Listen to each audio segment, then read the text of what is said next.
Justin Dunk joins us from Southern Ontario on video chat this morning with the latest in the CFL. Good morning, JD. Where do we find you today? Downtown Toronto, Roddy, at the CBC building. How you guys doing out there? Oh, we're doing very well.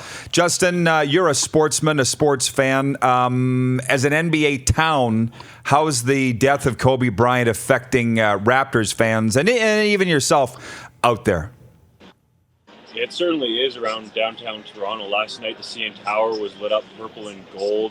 There was a Kobe tribute outside Scotiabank Arena, where obviously the Leafs and NBA champion Raptors play. And just walking around downtown today, I've seen a number of people rocking Kobe Bryant jerseys. So somber, but also a celebration of the legacy that Kobe left. What do you have for us in CFL circles, Justin? It's Monday, brand new week. What do you got? Well, I know you guys like your riders talk. I always try to, treat you the best. And some people wondered what's going to happen with the special teams coordinator position out there in Saskatchewan after Terry Eisler went to the Edmonton Eskimos. Well, the intel says that there could be a possibility where their running backs coach from a year ago, I believe it was Kent McGurry, I hope I'm saying that properly, could actually take over the special teams coordinator role. So that's the latest out of Regina. As far as free agency hitting up February the 11th, Justin, I've got Nick Arbuckle as my number one free agent. You had Willie, right, Nick? That was your number one free agent? No, I didn't put Willie on my list because I thought Willie was NFL or Winnipeg. I didn't classify him. Who did you have number one? Do you remember? Stanley Bryant. Stanley Bryant, who's obviously re-upped in Winnipeg. Yeah. What's the salacious stories going into free agency here, Justin? And who would you have at number one on your board?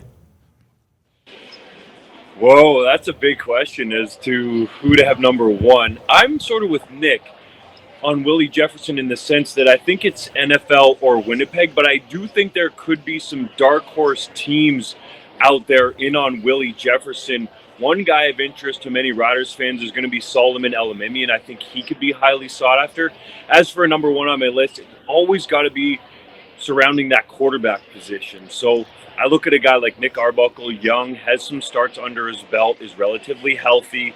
Zach Collaros, I think, is right there with him if you want a guy that can come in, proven he can assert himself as a leader and also gain the respect of the rest of the people in the locker room. Guys, the one thing that's going to be interesting is the CFL is going to release the details around the negotiating period this week. Right now, currently, there's front offices across the league that don't have them.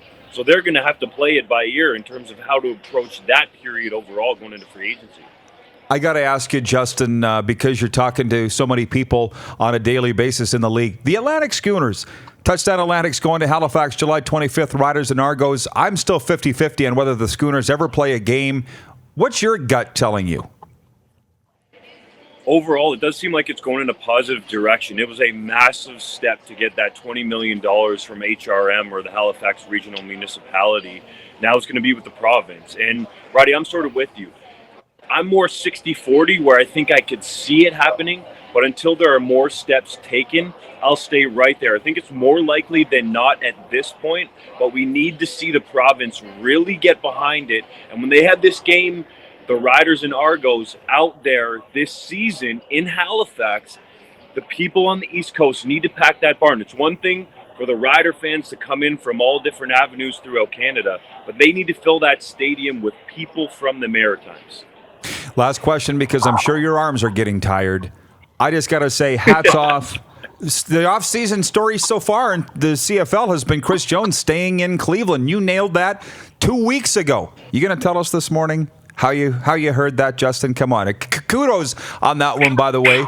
That's the biggest story of the offseason to me. And I guess my question to you for real is, do you think he'll ever come back to the CFL? Because I don't. I think he's in the NFL to stay. Well, it's a difficult one, Roddy. First of all, I can't give away my sources. No good journalist ever does.